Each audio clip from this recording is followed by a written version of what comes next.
Good day, guys. Welcome back to the channel. To those of you that are yet to subscribe, do well to click on the subscribe button, like, share, make your comments. And also, if you are yet to follow us on Telegram, you will find the link to the Telegram channel in the comment section.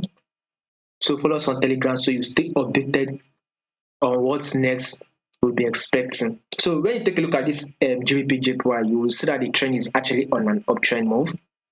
So you click and see a movement to the upside is what GBPJPY has been giving us. Now, if you now go to your 4-hour time frame, you see that there's kind of like a huge pullback that has played out here. When that pullback played out, we now add a double bottom. You can see it. Now we are now expecting this movement to the upside. So we should be expecting GBP break above this level of 200.800, right?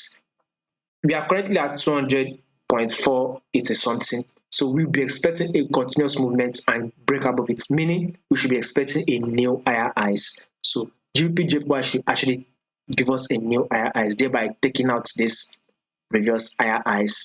So what GBPJPY will play out next, I'll give you guys an update. That is why you need to follow us on Telegram so you get an update from us. But GBPJPY is still on an uptrend move, so watch out for it.